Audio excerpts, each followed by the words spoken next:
no logran su desarrollo en toda su dimensión.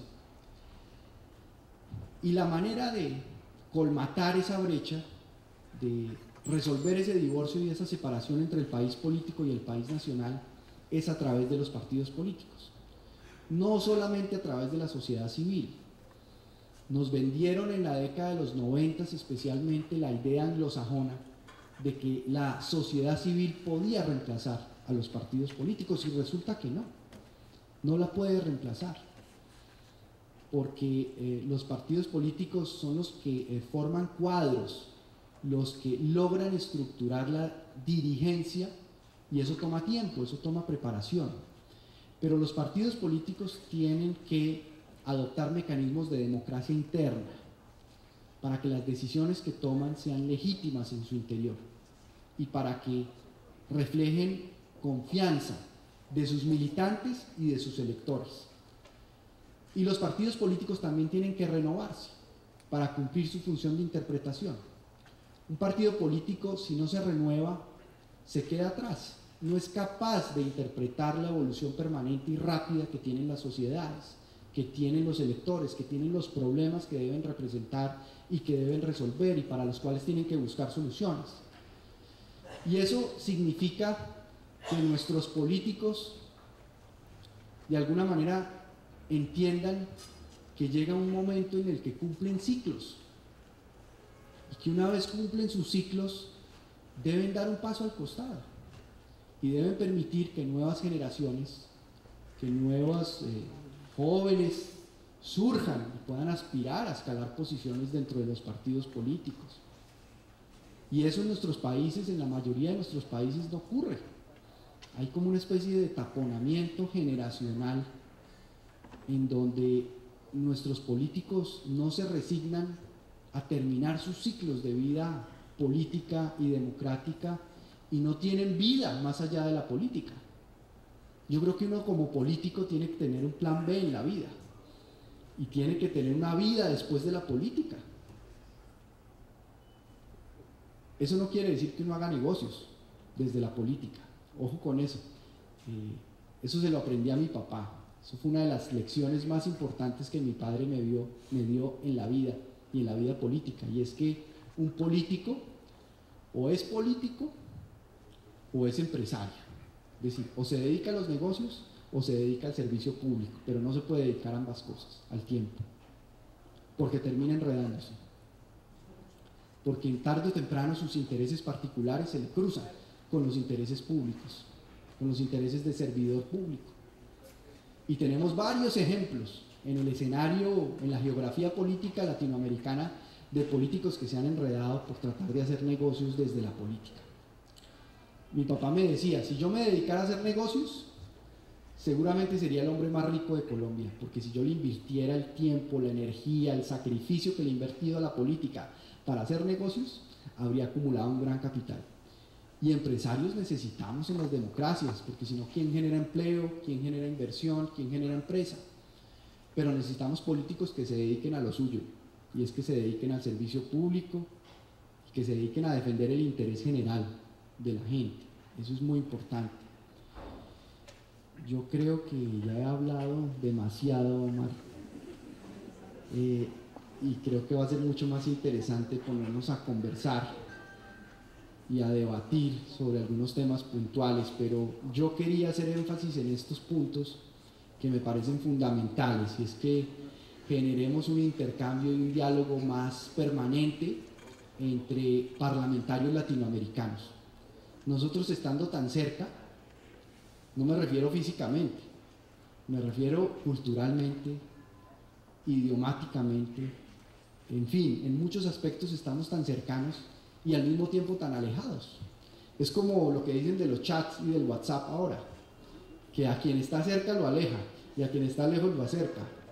Pasa un poco con los países latinoamericanos y nuestro diálogo de cooperación político y parlamentario. Fíjense los europeos, Francia y Alemania, que fueron la gran pareja de la construcción del proceso de integración europeo, dos culturas diametralmente distintas, enemigos hereditarios a muerte en las dos guerras mundiales, y sin embargo después se lograron unir sobre sus diferencias para construir todo el proceso de integración europeo, que ha vivido muchísimas etapas y muchísimas vicisitudes. Pero yo creo que aquí en Latinoamérica es hora de que conversemos más, para que aprovechemos las experiencias en Colombia del Perú, y en el Perú también que hemos vivido en Colombia. Mencionábamos hoy el narcotráfico y la violencia asociada al narcotráfico.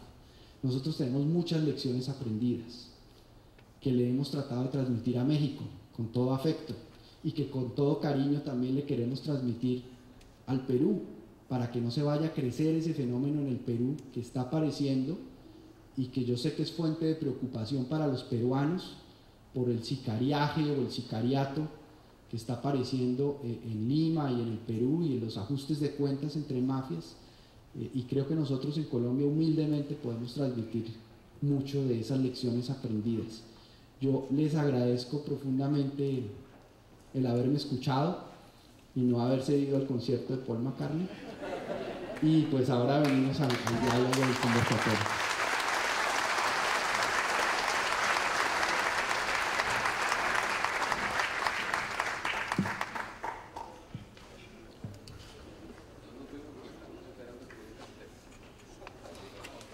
Agradecemos la exposición del senador Juan Manuel Galán.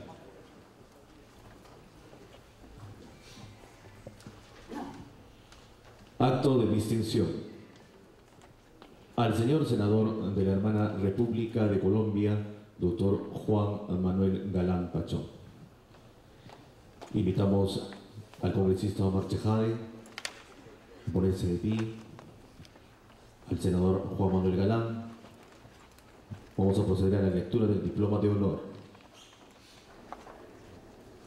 Diploma de honor que se otorga al señor senador de la República de Colombia, señor Juan Manuel Galán Pachón, por su magistral conferencia realizada en el conversatorio Reformas al Sistema Político en el Perú y Colombia, realizado el 25 de abril de 2014 en la ciudad de Lima. Firmado por el señor Freddy Otárola Peñalanda, presidente del Congreso de la República.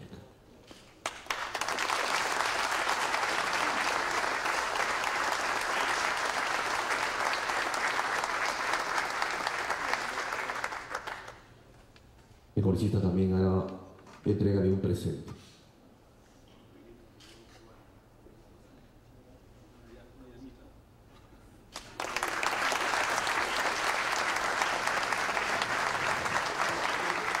Asimismo, el señor congresista de la República, Omar Chejade Moya, hace entrega al señor senador de la República de Colombia el libro El Palacio Legislativo, Arquitectura e Historia.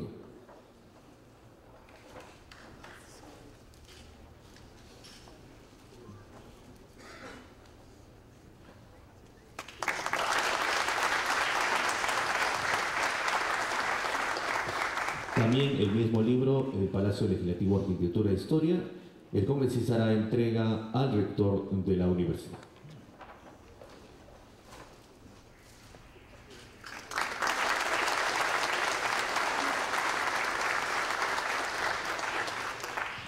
En este acto, el señor rector de la Universidad Ricardo Palma, el señor Iván Rodríguez, hace entrega al señor congresista Omar Chejade el presente.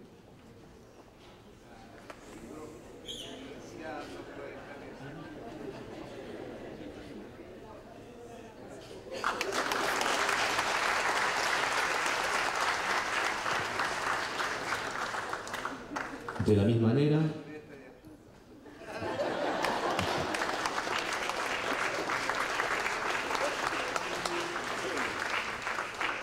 asimismo también hace entrega al senador Juan Manuel Galán.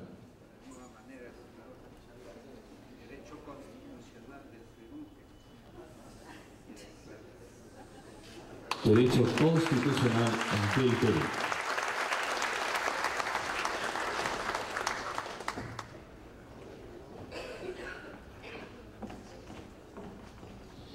Invitamos a tomar asiento.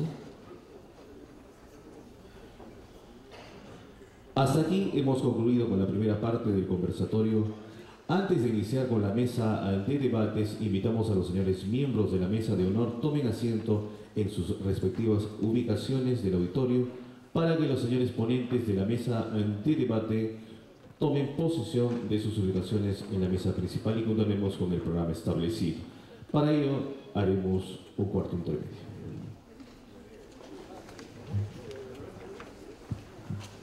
Al público, por favor, mantenerse en sus respectivos asientos. Esto es algo breve.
Bien, antes de iniciar la mesa de debates, es preciso señalar que el público presente podrá formular sus preguntas a los participantes de esta mesa. Para ello podrán entregar por escrito a los señores anfitriones que se encuentran en la sala, quienes harán llegar al moderador para que sean respondidas en su oportunidad. Vamos a iniciar esta mesa de debates y damos el uso de la palabra al señor congresista Omar Chejade, quien será el moderador de la misma. Tiene usted la palabra, señor.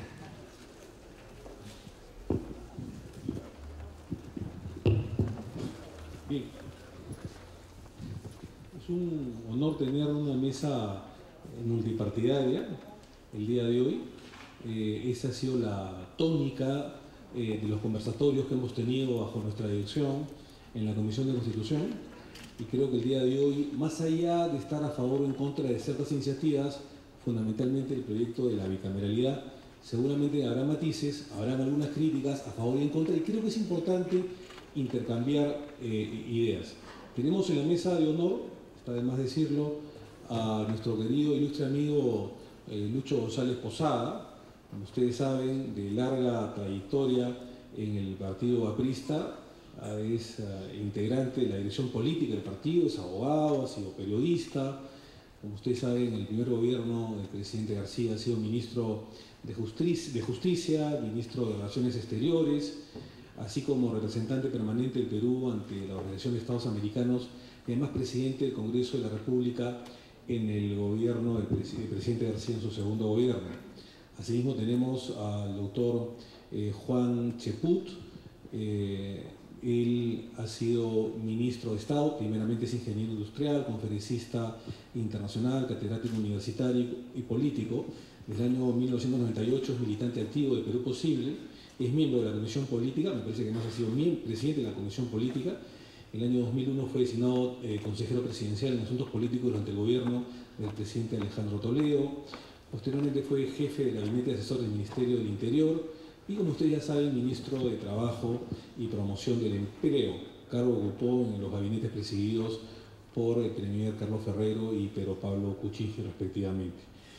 Mi amigo Heriberto Benítez es abogado, es político, ha realizado estudios en la Universidad San Martín de Porres, es congresista de la República en dos periodos, 2001-2006, gobierno del presidente Alejandro Toledo, y en el actual gobierno del presidente Ollanta 2011-2016 por el departamento de Ancash. Y finalmente Eduardo Núñez Vargas, politólogo de la Universidad de Costa Rica, con estudios de posgrado en gerencia y proyectos de desarrollo Instituto Centroamericano de Administración Pública, ha sido consultor sobre partidos políticos del Programa de Naciones Unidas para el Desarrollo del Banco Interamericano de Desarrollo para la formulación de proyectos educativos, cívicos y políticos, y de la OEA en programas sobre democracia y gerencia política. Actualmente se desempeña como director residente del Instituto Nacional Demócrata para Asuntos Internacionales, con sede en Guatemala. Nos viene a visitar, engalana su presencia el día de hoy, y además es director del programa regional del Instituto Nacional Demócrata para Centroamérica sobre seguridad pública y participación ciudadana.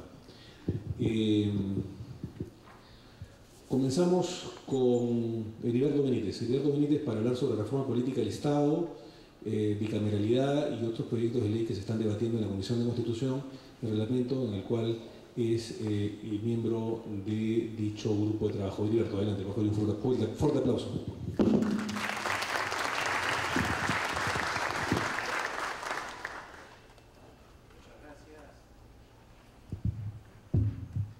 Muchas gracias, muy buenas noches a todos los presentes, a los miembros de la mesa.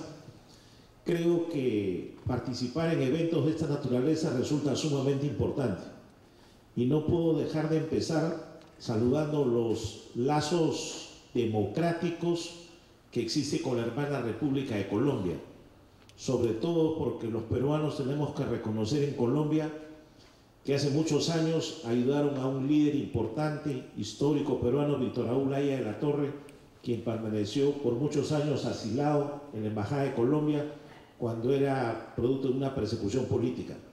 Ese reconocimiento histórico con la hermana República de Colombia siempre tenemos que reconocerlo y agradecerlo, porque la democracia siempre se defiende, la política siempre se respalda, y aquellos que luchan por la democracia necesitan siempre la protección de repúblicas hermanas. Yo empiezo mi intervención agradeciendo públicamente a Colombia por haber tenido ese gesto democrático de no permitir que un líder político, con quienes muchos podrán discrepar, pero que en su momento supo defender la democracia y era objeto de una persecución política, y no lo entregaron a manos de una dictadura.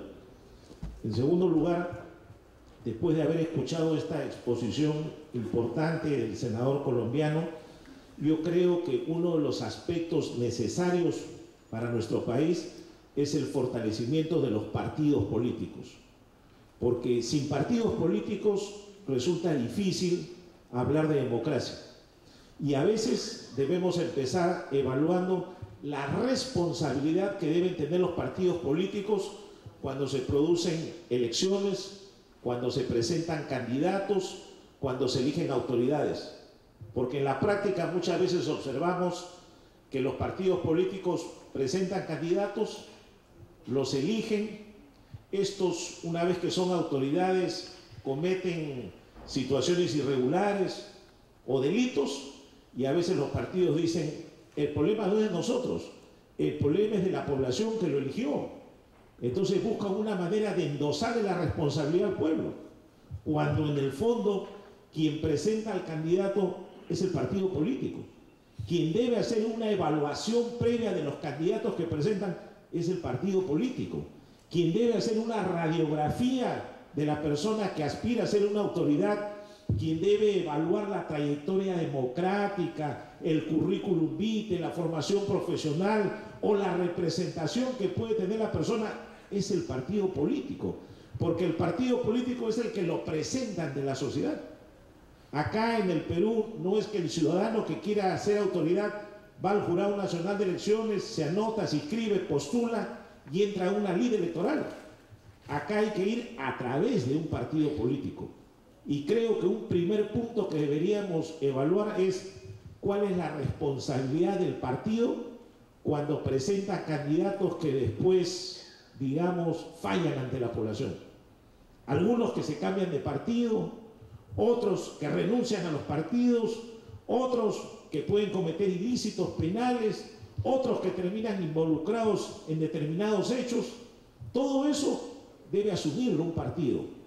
Y el partido, así como lo propone, también cuando ese político es objeto de ataques por X razón, porque de repente la corrupción lo quiere sacar o porque de repente es incómodo ante tal tema, los partidos también tienen que saber defender a quienes ellos presentaron y a quienes lograron ser autoridad.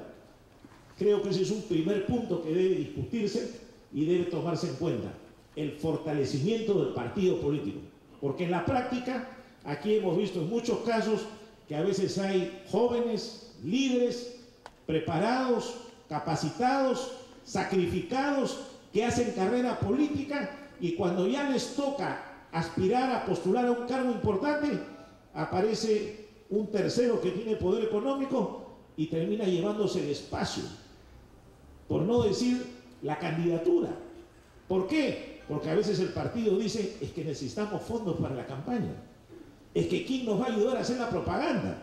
Entonces ahí se abre una ventana donde a veces ingresa el del poder económico. Un poder económico que puede ser honesto, como puede ser producto del narcotráfico, o puede ser producto de otras circunstancias criminales. Entonces ahí es donde hay que tener cuidado, ahí es donde hay que poner los reflectores y es ahí donde debemos empezar. Un segundo tema en esta reforma política, porque voy a tratar de hacer un resumen porque sé que el tiempo es valioso. Un segundo tema es, por ejemplo, este proyecto que está impulsando Omar Chejade y que cuenta con el respaldo de muchas agrupaciones políticas, que es la bicameralidad. Yo personalmente creo en la bicameralidad.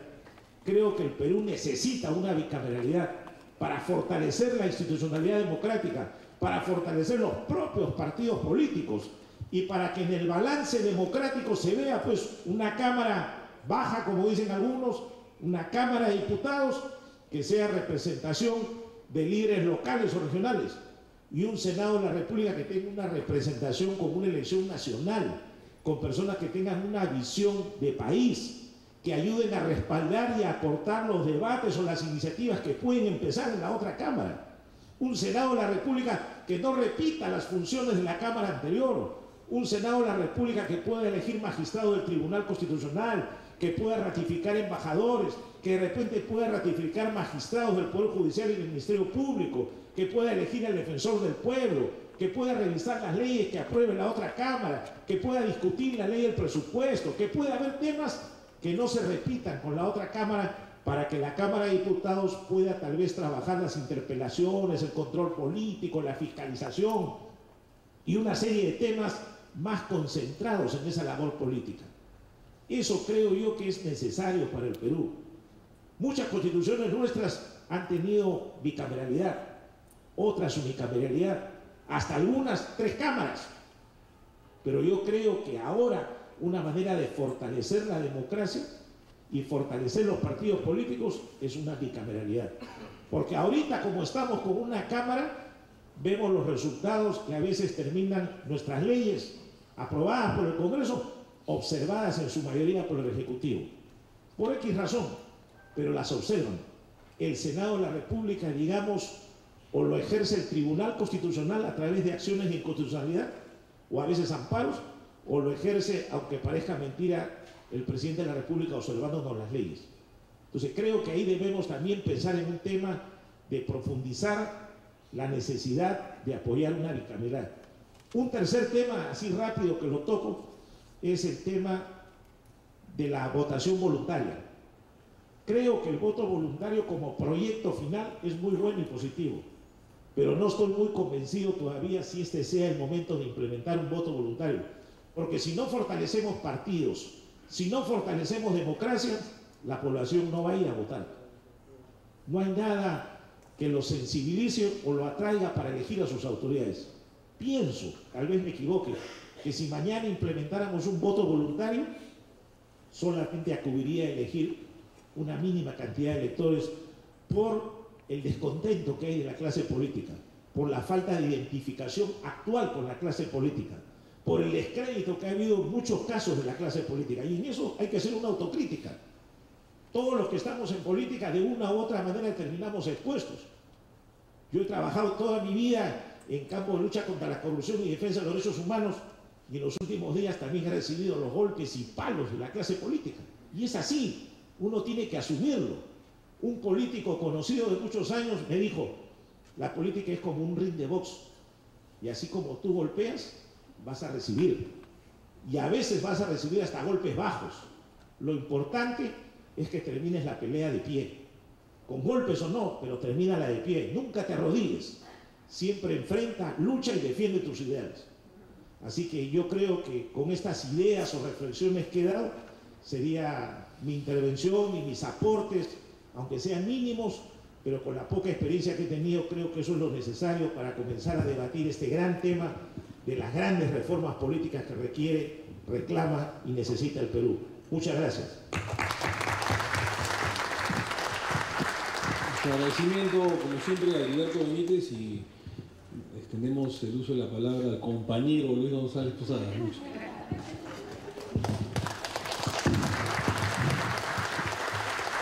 Muy buenas noches a todos, y mis primeras palabras son de agradecimiento por la referencia hecha por Heriberto Benítez a un gesto de nobleza y defensa de principios fundamentales como el que hizo Colombia, al tener durante 5 años, 3 meses y 3 días a Ariel Torres, el fundador de mi partido, resistiendo todo tipo de presiones y poniendo muchas veces en juego las relaciones diplomáticas con el Perú. Pero la defensa de los principios es fundamental. Y así como en esa oportunidad se asiló a Ariel Torres, muchos tiempos después se asiló al expresidente Alan García también en Colombia, de tal manera que siempre nuestro compromiso de gratitud, no solamente los apristas, sino los peruanos de Colombia, con Colombia. Y con ese sentimiento de gratitud, cuando presidía la Comisión de Relaciones Exteriores del Congreso, que también integraba a Heriberto, se dieron 2 leyes fundamentales, que son las más avanzadas a nivel internacional en derecho humanitario, que son, 1, la ley de asilo político, la más completa, y 2, la ley de refugio, la primera de mi autoría y la segunda de la autoría de Heriberto.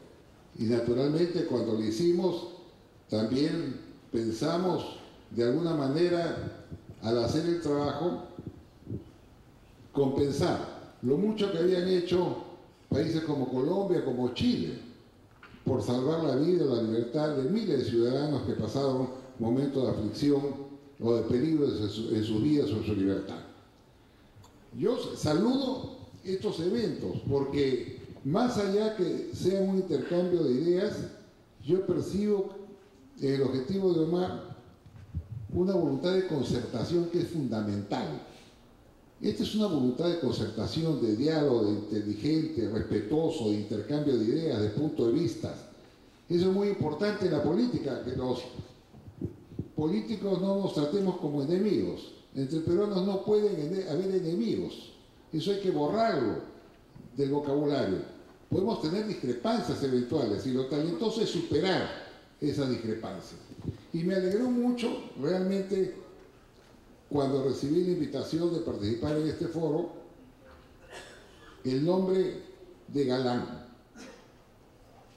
Más que por el senador, y se lo digo con toda transparencia, por lo que nos conmovió la muerte de Luis Carlos Galán, a todos los peruanos y a toda América Latina. No ha sido un registro de muertes más de los miles de muertos que han habido en Colombia, sino que siguiendo su vida política, sus discursos, sus posiciones, vimos en Galán un hombre que tuvo el enorme coraje, el inmenso coraje de enfrentar al narcotráfico y al terrorismo, a los dos juntos o a cada uno individualmente, exponiendo para ellos su vida.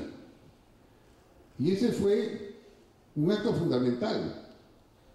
Galán no es un nombre más de los que han muerto, sino que abrió un camino de valor, de firmeza, en defensa de principios básicos que son la democracia y la libertad. Por eso, cuando yo fui presidente del Congreso, en 2008, con el embajador Álvaro Pava, iniciamos la gran caminata. La primera caminata a nivel internacional arrancó en el Congreso con la camiseta de Colombia, pidiendo la libertad para los centenares de secuestrados por los grupos guerrilleros, seres humanos encadenados a árboles, maltratados, vejados, separados de su familia. Y fue para nosotros satisfactorio ver cómo todos los grupos políticos expresaron su respaldo a Colombia y pidieron naturalmente libertad para las centenares de personas que han sido y que entiendo todavía son objetos de esa perversión que es el secuestro y el maltrato físico. Bien dice Heriberto que es difícil en breve tiempo compactar o desarrollar ideas, por eso yo me permito hacer algunos tips. Primero, me acuerdo absoluto con la bicameralidad. Es necesaria la bicameralidad. Necesitamos de una Cámara Alta o Senado, ¿no?, como un ente más calificado, como un contrapeso, y que además pueda haber temas específicos con mayor dimensión nacional, con menor significado político, como es la elección del defensor, como es la elección de los miembros del Tribunal Constitucional, del Banco Central de Reserva, o otras tareas de esa naturaleza. Yo creo que ha llegado el momento de que reflexivamente vayamos a un Senado como una fórmula para engrandecer la democracia, o como llamamos más la institucionalidad, que es lo que todos queremos. Pero junto a ello algunas ideas brevemente referidas. Yo sí estoy a favor del voto libre. Es un derecho ciudadano. Yo tengo el derecho de votar, pero nadie tiene el derecho de sancionarme si no voto. No puede haber una sanción. El voto debe ser libre. Estoy definitivamente en contra del voto preferencial.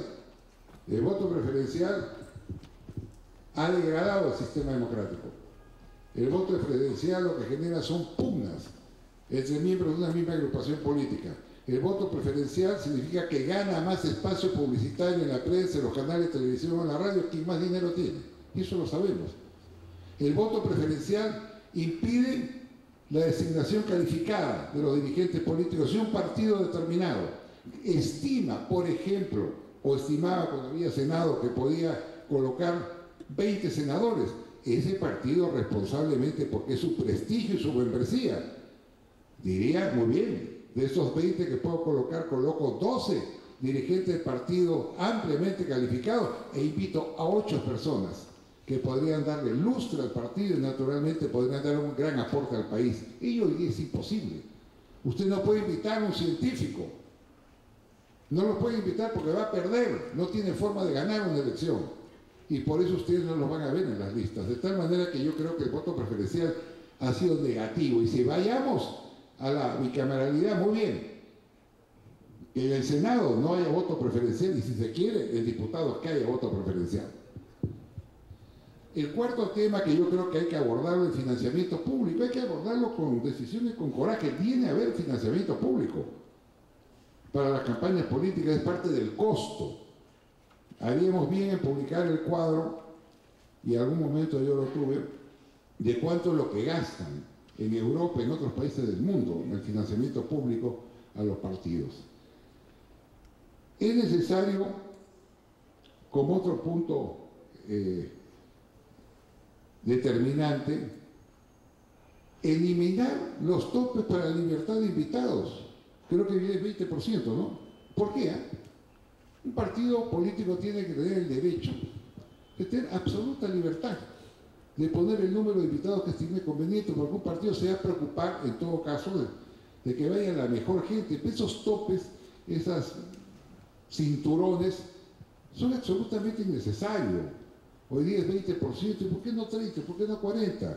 Es una forma más bien de engrandecer un partido político y de nutrirlo con nuevas personalidades. De tal manera que mi opinión, una opinión en este tema, es que se eliminen los topes. No 20 ni 25, un partido político tiene que saber a cuántos va a invitar, pues, ¿no? No le podemos decir, tiene usted un tanto por ciento, no lo podemos tarifar en cuotas. Naturalmente hay que normar los gobiernos regionales. Los gobiernos regionales no se sienten fiscalizados por el Congreso. Los presidentes de gobiernos regionales no sienten que están obligados a ir al Congreso. Oiga, si el Congreso puede llamar a los ministros, puede llamar a los jueces, puede llamar a los magistrados, los propios congresistas pueden ser observados o sancionados. ¿Y por qué no los gobiernos regionales? Yo creo que hay que cambiar ese criterio desde el nombre. No puede haber presidente del gobierno regional, se llama gobernador del gobierno regional. Presidente es el presidente de la República, el presidente del Congreso, los presidentes de los poderes públicos. Y vemos nosotros, por ejemplo, que en algunos gobiernos regionales, los presidentes de los gobiernos regionales y también los gobernadores y tenientes gobernadores usan la banda presidencial. Yo creo que esos son temas importantes. más allá de lo anecdótico, a quienes les guste usarlas o no, pero los gobiernos regionales tienen que ser fiscalizados. No son islas dentro del Estado peruano, ajeno a cualquier tipo de fiscalización de un Congreso que sí la tiene, con ministros o con los propios congresistas y con el presidente de la República. Ese es un punto adicional. Termino, podríamos extenderlo más, pero termino mejor diciendo lo siguiente. Lo importante en todo este proceso es tener una buena estructura del Estado, tener un Estado ordenado. Por ejemplo, hoy día tenemos el Parlamento andino. ¿El Parlamento andino debe seguir esta próxima elección o no? Yo personalmente no creo, porque sus decisiones no son vinculantes. Ninguna decisión del Parlamento andino es vinculante, más allá de los costos. No son vinculantes. Se debe mantener el Parlamento andino si previamente no hay un pacto entre todos los países andinos de que los parlamentos tengan decisiones vinculantes en determinados temas. ¿Es importante tenerlos? Oiga, y además estamos hablando, Omar, de una diáspora del Parlamento. Acá tenemos el Parlamento andino, el Parlamento latinoamericano, el Parlamento amazónico, el Parlamento indígena, el Parlamento de UNASUR, el Parlamento de Mercosur, el Parlamento caribeño, el Parlamento centroamericano. Una diáspora de parlamentos, ninguno de ellos, a diferencia de Europa, por ejemplo, con calidad vinculante, que es lo que da la fuerza y lo que da el peso. Son parlamentos que yo he visto que sus aportes son reunirse periódicamente a rendir homenaje a Bolívar, a San Martín, a los próceres de la independencia. Yo digo esto porque sobre todos estos temas tenemos que ir a reflexionar, y quiero culminar, porque se me escapaba una reflexión importante que hizo el senador invitado, el senador Galán, cuando habla de la reelección. Yo sí pienso que debe haber límites a la reelección. No pueden haber congresistas eternos, presidente de gobierno regionales eternos o alcaldes eternos. Creo que un congresista, un presidente de gobierno regional o un alcalde lo puede ser un periodo adicional más y debe dejar libre un periodo para que de esa manera se dinamice el proceso político y se dé opción a otros sectores que, si no, difícilmente van a tener opción. Yo creo que debe haber límites en la reelección, pero para todos por igual, ¿eh? Se dice gobiernos regionales y municipales, y los congresistas también deben haber límites. Y pienso que una de las mayores perversiones que ha habido en América Latina es cambiar las reglas de juego. Cuando usted llega a la presidencia de la República, lo llega con una constitución que le establece los parámetros, ¿no es cierto? Le dice, oiga, usted es presidente 5 años, no voy a nombrar a ningún país, 5 años. Pero usted no puede después ser presidente del siguiente periodo, está prohibido, tiene que esperar un periodo más. Revisen ustedes cuántos países han cambiado sobre la marcha la Constitución, sea por reforma constitucional, por fallo de una sala constitucional de la Corte Suprema. Y va a tener usted que hay mandatarios que tienen 15, 20 años en el poder y que van a tener 25 años en el poder. Esa es una manera, no diré fina, sino hasta brusca, una suerte de pseudogolpe de Estado. Eso hay que decirlo claramente. Usted llega al poder, dice, señor, su periodo son 5 años. Usted no puede ser reelegido, tiene que esperar un periodo. Entonces usted, con toda la fuerza del poder, con inmensa fuerza del poder, cambia la Constitución y es inmediatamente reelecto. Yo creo que es un tema que hay que analizar con mucha responsabilidad, con mucha seriedad, en lo que sean las reformas políticas. Yo termino agradeciendo a Omar. No habrá tiempo de oportunidad, podemos hablar un poquito más, ¿no? Espero que sí, claro que sí. No, y muchas gracias a ustedes por su atención.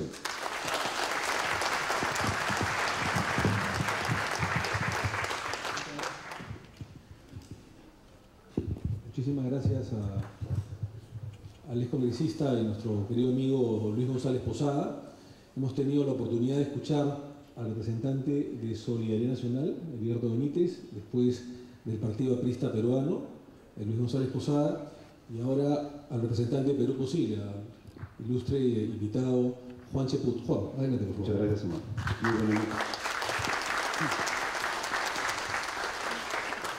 Muy buenas noches con todos. Estoy muy complacido de estar en este lugar por varios motivos. En primer lugar, por la presencia de ustedes, que como bien dijo el senador Juan Manuel Galán, están sacrificando una noche de viernes para escuchar hablar de política. En segundo lugar, porque mis antecesores han hablado de las excelentes relaciones históricas que existen con Colombia, cuestión que ratifico, y a la cual me auno porque yo también estoy muy ligado a ese querido país. Mis estudios superiores, tengo 2 maestrías que he cursado en 2 tradicionales universidades colombianas, la Universidad de los Andes y la Universidad del Externado, y por lo tanto es un país que quiero, añoro, respeto y admiro. Y en tercer lugar, porque me encuentro en mi casa, en la Universidad Ricardo Palma, lugar que me acoge como catedrático universitario en la Facultad de Ingeniería, así que comprenderán que me siento entusiasmado. Dicho esto, quisiera mencionar, partiendo de la frase de un gigante de la diplomacia mundial, de Talleyrand, ¿qué decía este ilustre diplomático francés? Cuando algo es urgente es porque ya es demasiado tarde. Y desde ese punto de vista felicito a Omar Shejade que trate un elemento importantísimo como la reforma política en el Perú antes que sea demasiado tarde. Y esto no es una cuestión dramática, tiene que ver con que las agencias internacionales de inversión, Moody's, Standard & Poor's, Fitch, señalan que la gran debilidad del Perú está en la política. Y por otro lado, en su deficiencia institucional. Ambas cosas van de la mano. Y es imposible llegar a ser un país desarrollado si no emprendemos cuanto antes una profunda reforma política que nos lleve a sentar las bases de tener una clase política adecuada que nos permita pasar del crecimiento económico, que cualquiera lo hace, y eso no es tampoco una banalidad. Es muy fácil, gracias a las commodities, a las materias primas, a los minerales, crecer económicamente. El gran desafío es pasar al desarrollo, y para eso necesitamos instituciones y una clase política adecuada. De allí que el esfuerzo que haga Omar Shejade en convocar al senador Juan Manuel Galán y participar permanentemente en este tipo de foros, pues es importantísimo, pues sin eso, sin la política, va a ser muy difícil que demos el paso que debemos promover, como es el del desarrollo. Lamentablemente, la opinión pública peruana no percibe esa necesidad. Y no percibe esa necesidad, y acá viene mi primer aporte, porque creo que estamos equivocando la metodología. Estamos enfatizando en los productos. ¿Qué significa enfatizar en los productos? Hablamos de la bicameralidad, que es importante, del financiamiento de partidos, que es importante, de la posibilidad de la no reelección o reelección, que son importantes. Pero al enfatizar en los productos ignoramos el ciclo de las políticas públicas, que empieza con la identificación de la necesidad, que no es otra cosa que plantear este tema, el de la reforma política, ante todos, el convocar a todos los actores importantes para generar un gran debate. En tercer lugar, llevar ese debate a los medios de comunicación para que toda la opinión pública se entere de la necesidad de hacer profundas reformas políticas y, como consecuencia de ese debate en los medios de comunicación, formar corrientes de opinión que no ingresen en el terreno de la reducción que hay en estos momentos en relación a estos grandes temas. Como no se convoca esos debates, como no se llevan a los medios de comunicación, como también señalaba el senador Juan Manuel Galán, la gente percibe que la reforma política es un asunto de los políticos que quieren nuevos puestos de trabajo, quieren plata del Estado, que quieren seguir viviendo de una serie de prebendas, ignorando que una clase política adecuada es lo que verdaderamente necesitamos, y para eso necesitamos cambiar la estructura política del país, pues ya no resiste más. Permanentemente nos quejamos de que la clase política esté en una situación de deterioro. Permanentemente señalamos que el actual Congreso es peor que el anterior. Muy bien, hay que decirle a la opinión pública, si ustedes piensan así, yo creo que están equivocados, pero si ustedes piensan así, ¿por qué es? Porque no se hace una reforma política. Y cuando queremos hacer una reforma política, ¿que por qué la hacen? Entonces, ese círculo vicioso, ¿cómo se rompe? Llevando la discusión a los lugares donde se tiene que llevar. Los colegios profesionales, las universidades, los medios de comunicación, convocar a los poderes fácticos, es decir, formar corrientes de opinión. Que no es un invento, es parte del ciclo de las políticas públicas. Y ese aspecto metodológico lo estamos ignorando y estamos enfatizando en los productos, y es por eso que es fácil destruir los argumentos, porque no hemos convocado a los stakeholders, a los actores involucrados, para promover este gran debate. Como consecuencia de ese debate público, en el cual se agotan todas las dudas, pasamos al siguiente estadio. ¿Cuál es? El de la búsqueda del consenso. Y como consecuencia del consenso, la norma. Y la norma cae por su propio peso. En nuestro país estamos acostumbrados a imponer las leyes. Y como imponemos las leyes sin convocar a los actores involucrados, suceden, por ejemplo, los eventos de Bagua, suceden, por ejemplo, las tomas de carreteras, sucede que salen los empleados del Poder Judicial a decir no queremos esto, porque ya está la ley y hecha la ley, simplemente los involucrados están en contra de ella porque no se promovió la gran discusión, porque enfatizamos en el producto y no en el proceso. Entonces, es importantísimo incidir en ese tipo de foros. Creo yo que estamos en el momento oportuno. Cuando personas con temperamento y talante político como Omar Shejade se compran el pleito, hay esperanza. Y cuando hay agencias como el NDI o la Hans Seidel que participan activamente de este propósito, pues esa esperanza se empieza a convertir en realidad porque existe el financiamiento para promover este tipo de foros. Ahora viene la labor de los políticos. Los políticos tienen que empezar a formar corrientes de opinión y aprovechar esa presencia pública que tienen para tratar los grandes temas. Y si nos quieren llevar al terreno del escandalete, pues decir no, hay otros temas que realmente son importantes y que tienen que ver con el cambio de la estructura. El senador Galán señalaba que él había causado asombro, un asombro positivo ver las maquetas chinas que se proyectaban hacia el futuro. Eso me lleva a decir que nosotros tenemos que hacer nuestra maqueta de la nueva infraestructura política para que de esa manera podamos tener una nueva arquitectura institucional que nos permita enfrentar los grandes desafíos que tenemos. No podemos seguir con 130 representantes. Eso es imposible, estamos subrepresentados. No podemos seguir con la actual estructura política que tenemos en el país a nivel de gobiernos locales y de gobiernos regionales. No es posible que el sistema universitario peruano no tenga ni un centro de estudios regionales como hay en Colombia, país que viene discutiendo el tema desde los años 80. Y acá queremos soluciones en 2 o 3 años. No es posible que no se compren el pleito los colegios profesionales, pero se necesita un impulso. El impulso lo tenemos acá, a través de la persona de Omar, el impulso lo tenemos en ustedes, que asisten a estos temas porque les interesa, y lo que se debe hacer en el futuro inmediato es continuar, porque no habrá forma de hacer una gran reforma política si no formamos esas corrientes de opinión que entiendan el desafío, que entiendan de la importancia y que entiendan de la magnitud de estos cambios. Muchas gracias.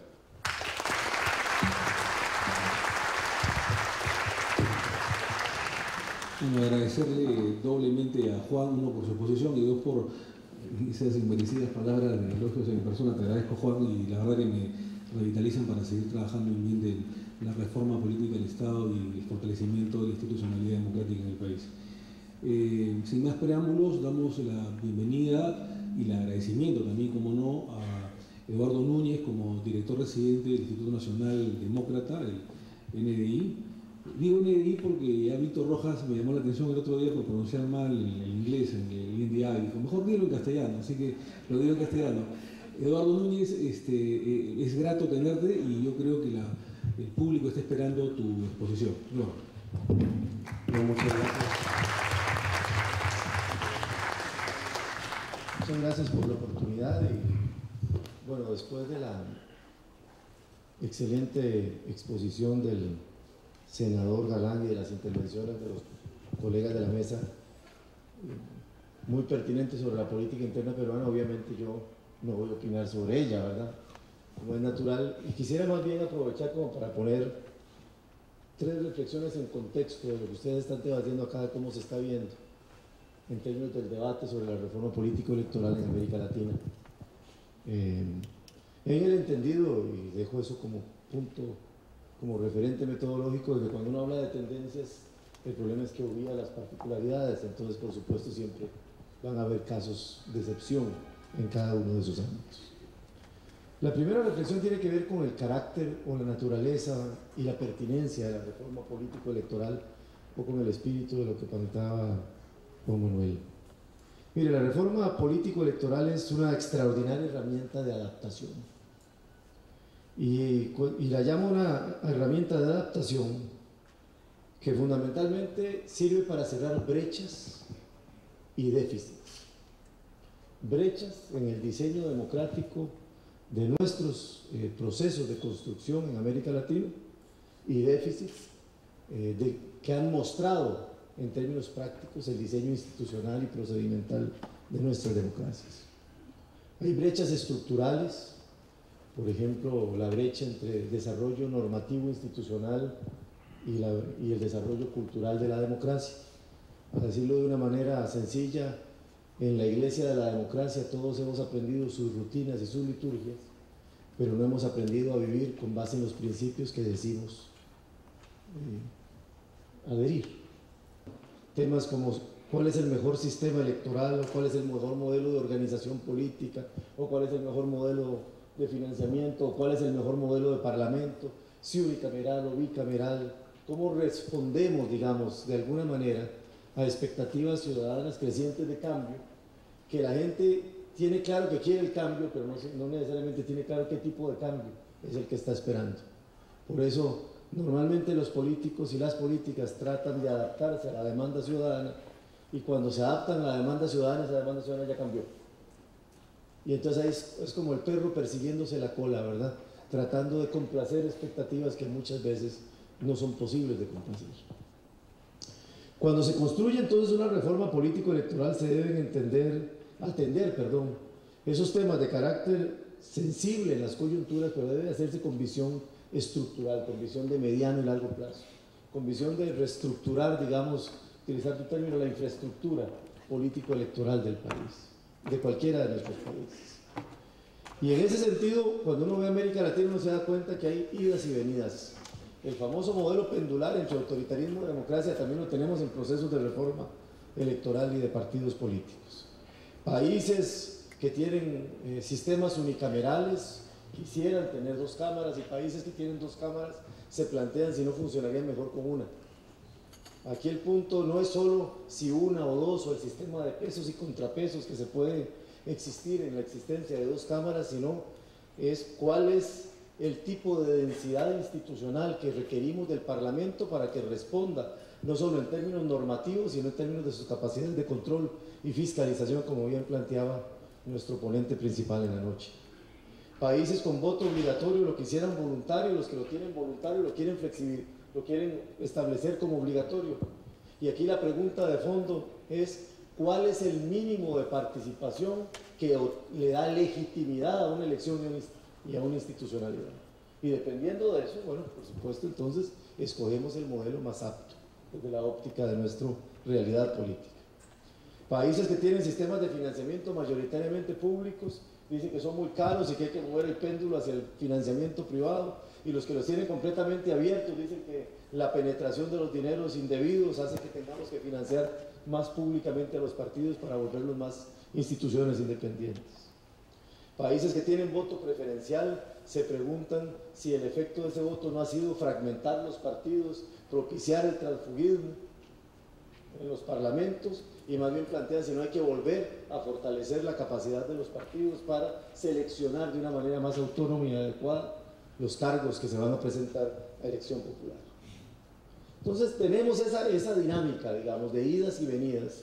Y aquí voy a la segunda reflexión, y es que cuando uno ve esas idas y venidas, hay caminos que han sido coherentes en su progresividad. Por ejemplo, las 14 reformas constitucionales mexicanas desde 1977 hasta la del año pasado han tenido una tendencia razonablemente coherente y clara en el tiempo en cuanto a lo que es el proceso de transformación del régimen político. Y como bien decía nuestro exponente principal, no siempre las 4 reformas políticas colombianas han tenido la misma orientación y el mismo sentido, algo que podríamos también decir de las experiencias de reformas electorales en la República Dominicana, o en un caso positivo, las reformas electorales en el caso panameño han sido progresivas y ordenadas a lo largo del tiempo de los